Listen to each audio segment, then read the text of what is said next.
As a journalist ನನಗೆ ಈ ಪ್ರಶ್ನೆ ಕೇಳಲೇಬೇಕು ಅಂತ ಅನಿಸ್ತಾ ಇದೆ. ದಶಕಗಳಿಂದ ಸರ್ಕಾರ ಮನೆ ಕೊಡ್ತಾ ಇದೆ ಅಂತಂದ್ರೆ ಮೂಗ್ ಮುರಿಯೋರೇ ಜಾಸ್ತಿ ಇದ್ರು. ಅವರೆಲ್ಲರಿಗೂ ಈ 16 ಎಕರೆ ಪ್ರದೇಶದಲ್ಲಿ 1008 ಮನೆಗಳನ್ನ ಕಟ್ಸೋ ಮೂಲಕ ಉತ್ತರ ಕೊಟ್ಟಿದ್ದೀರಾ ಅಂತ ಅನಿಸ್ತಾ ಇದೆಯಾ? ಖಂಡಿತವಾಗಿ ಕೂಡ ಈ ರಾಜ್ಯದಲ್ಲಿ ಅಷ್ಟೇ ಅಲ್ಲ, ಇಡೀ ದೇಶದಲ್ಲಿ ಕೂಡ ಸಮಾಜ ನಿರ್ಮಾಣ ಆಗಬೇಕು.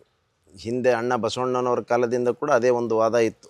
ಸಾಮಾಜಿಕ ನ್ಯಾಯ ಸಿಗಬೇಕು, ಸಮಾನತೆ ಸಿಗಬೇಕು, ಸರ್ವರಿಗೂ ಸಮಪಾಲು ಸಿಗಬೇಕು ಅನ್ನುವಂಥದ್ದು ಬರೀ ನಾವು ಹೇಳುವುದಷ್ಟೇ ಆಗಿತ್ತು. ಬಹುಶಃ ಈ ದೇಶದಲ್ಲಿ ಬಡವರ ಶ್ರೀಮಂತರ ಅಂತರ ಬಹಳ ದೊಡ್ಡದಿದೆ. ಇವತ್ತು ಬಡವರ ಪರಿಸ್ಥಿತಿ ನೋಡಿದರೆ ಆ ಮನೆಗಳು ವಾಸಕ್ಕೆ ಯೋಗ್ಯ ಇಲ್ಲ. ಎಲ್ಲೋ ಒಂದು ಕಡೆ ಬಾತ್ರೂಮ್ ಎಲ್ಲಿದೆ ಪಕ್ಕದಲ್ಲೇ ಮಲ್ಕೊಳ್ತಾರೆ, ಅಲ್ಲೇ ಅಡಿಗೆ ಮಾಡ್ತಾರೆ. ಮತ್ತೆಲ್ಲ ಡ್ರೈನೇಜು ಸರಿಯಾದಂಥ UGD ವ್ಯವಸ್ಥೆ ಇರೋದಿಲ್ಲ, ಡ್ರೈನೇಜ್ ಅಲ್ಲೇ ಪಾಸ್ ಆಗ್ತಿರ್ತದೆ. ಸಾಕಷ್ಟು ಸಾಂಕ್ರಾಮಿಕ ರೋಗಗಳಿಗೆ ಮಕ್ಕಳು ತುತ್ತಾಗ್ತಾರೆ. ಕಾಲ್ರ ಈಗ ನಾವೆಲ್ಲ ನೋಡಿದೀವಿ ಬಹಳಷ್ಟು ಕಾಯಿಲೆಗಳನ್ನು ಮೇಲಿಂದ ಮೇಲೆ. ಮತ್ತೊಂದು ಹೇಳ್ಬೇಕು ಪ್ರಸಾದ್ ಸರ್, ಒಂದು ಸರ್ವೆ ಪ್ರಕಾರ ಅದೇ ಮನೆಯಲ್ಲಿ ಈ ಕಟ್ಟಿಗೆಗಳನ್ನ ಉರಿಸೋದ್ರಿಂದ ಅಥವಾ ಕುಕ್ ಮಾಡೋದ್ರಿಂದ ಕ್ಯಾನ್ಸರ್ ನಂತ ಖಂಡಿತವಾಗಿ ಕೂಡ ಅವರು ಅನೇಕ ಬಡವರೇ ತುತ್ತಾಗ್ತಾ ಇರೋದು. ಸರಿಯಾದಂಥ ಒಂದು ಒಳ್ಳೆ ಊಟ ಸಿಗಲ್ಲ ಅವ್ರಿಗೆ, ಮತ್ತು ಸರಿಯಾದಂಥ ಗಾಳಿ ಬೆಳಕು ಇಲ್ಲದಂಥ ವ್ಯವಸ್ಥೆ, ಎಲ್ಲನೂ ಕೂಡ ಸಮಸ್ಯೆಗಳನ್ನು. ಅದರಲ್ಲಿ ಕೂಡ ಇವರು ಕಟ್ಟಿಗೆ ಒಲೆಗಳನ್ನು ಹಚ್ಚುವಂಥದ್ದು, ಆ ಹೊಗೆಯೆಲ್ಲ ಅಲ್ಲೇ ಆಡ್ತದೆ. ಇವೆಲ್ಲ ಪರಿಸ್ಥಿತಿಯಿಂದ ಇವರು ಕ್ಯಾನ್ಸರು ಬೇರೆ ಬೇರೆ ಮಾರಕ ರೋಗಗಳಿಂದ ತುತ್ತಾಗ್ತಾ ಇರೋದು ಸರ್ವೇ ಸಾಮಾನ್ಯ. ಆ ನಿಟ್ಟಿನಲ್ಲಿ ಇವತ್ತು ಬಹಳ ಅಚ್ಚುಕಟ್ಟಾದಂಥ ಬಹಳ ಅದ್ಭುತವಾದಂಥ ಮನೆಗಳು ನೋಡಿ ಇದ್ರದ್ದು. ಆ ಮನೆಗಳು ನೀವು ಎಂಟ್ರಿ ಆದ್ರೆ ಬಹುಶಃ ನಿಮ್ಗೆ ಯಾರಿಗೂ ಅನ್ಸೋದಿಲ್ಲ ಎಲ್ಲಿನೂ ಕೂಡ ಇದು ಕಡು ಬಡವರು ವಾಸ ಮಾಡುವಂತ ಒಂದು ಅಪಾರ್ಟ್ಮೆಂಟ್ ಅಂತೇಳಿ ಎಲ್ಲಿನೂ ಕೂಡ ನಿಮಗೆ ಕಾಣೋದಿಲ್ಲ.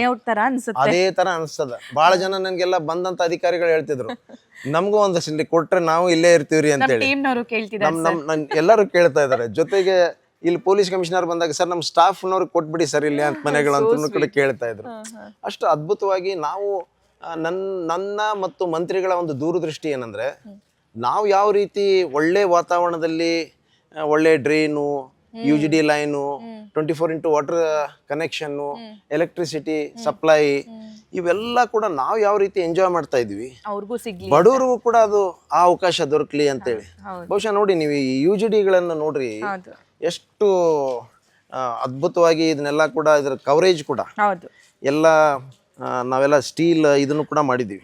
ಬಹಳ ಕ್ಲೀನಿಂಗ್ ಕೂಡ ಬಹಳ ಸಿಸ್ಟಮೆಟಿಕ್ ಆಗಿ ತೆಗೆದು ಕ್ಲೀನ್ ಮಾಡುವಂಥದ್ದು, ವಾಟರ್ ಫ್ಲೋ ಕೂಡ ನೀಟಾಗಿ ಆಗುವಂಥದ್ದು. ಮತ್ತು ನೋಡಿ ಸೈಂಟಿಫಿಕ್ ಆಗಿ ಮಾಡಿದ್ವಿ. ಈಗ ಒಂದು ಅಪಾರ್ಟ್ಮೆಂಟ್ಗೆ ಪಕ್ಕಕ್ಕೆ ನೀವು ತೆಗೆದುಕೊಂಡಾಗ ಡಿಸ್ಟೆನ್ಸ್ ಮಾಡಿದ್ವಿ. ಎಲ್ಲ ಹತ್ಕೊಂಡು ಮಾಡಿಲ್ಲ. ಈ ಪ್ರೈವೇಟ್ ಅಪಾರ್ಟ್ಮೆಂಟ್ ಯಾವ ತರ ಇರ್ತದೆ ಅಂದ್ರೆ ವೆಂಟಿಲೇಷನ್ ಪ್ರಾಬ್ಲಮ್ ಆಗಬಾರ್ದು, ಗಾಳಿ ಬೆಳಕು ಇರಬೇಕು. ಮತ್ತು ಎಲ್ಲಾ ರೀತಿಯ ನಾವು ವಿಚಾರ ಮಾಡಿಕೊಂಡು ಅದ್ರ ಜೊತೆಗೆ ಇಲ್ಲಿ ಒಂದು ಲೈಬ್ರರಿ ಕಟ್ತಾ ಇದೀವಿ. ಒಂದು ನಮ್ಮ ಕ್ಲಿನಿಕ್ 1 ಕೋಟಿ ರೂಪಾಯಿ ವೆಚ್ಚದಲ್ಲಿ ಅದು ಬಿಲ್ಡಿಂಗು ಕನ್ಸ್ಟ್ರಕ್ಷನ್ ಮಾಡ್ತಾ ಇದ್ದೀನಿ.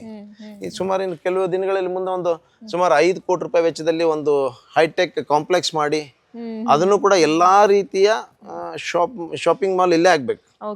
ಆ ರೀತಿ ಗಾರ್ಡನ್ ಮಾಡಿದ್ವಿ, ಫೌಂಟೇನ್ ಮಾಡಿದ್ವಿ, ಈ ರೀತಿ ಒಳ್ಳೆ ಗಿಡಗಳನ್ನು ಕೂಡ ಹಾಕಿದ್ವಿ. ಬಹುಶಃ ಅವರು ಇಲ್ಲಿ ಬಂದ ಮೇಲೆ ಆ ಒಂದು ವ್ಯವಸ್ಥೆಯಿಂದ ಇಲ್ಲಿ ಬಂದ ಮೇಲೆ ಅವ್ರಿಗೂ ಅನಿಸ್ತದೆ ಇನ್ನು ನಾವು ಬದಲಾವಣೆ ಆಗ್ಬೇಕು, ನಮ್ಮ ಮಕ್ಕಳು ಕೂಡ ಇನ್ಮೇಲೆ ಒಳ್ಳೆ ರೀತಿಯಲ್ಲಿ ಜೀವನ ಮಾಡಬೇಕು, ನಮ್ಮಲ್ಲಿ ಕೂಡ ಬದಲಾವಣೆ ಬರ್ಬೇಕನ್ನುವಂತ ಭಾವನೆ ಮೂಡ್ಬೇಕಂತೇಳಿ ಈ ರೀತಿಯ ಒಂದು ಚಿಂತನೆ ಮಾಡಿದ್ವಿ.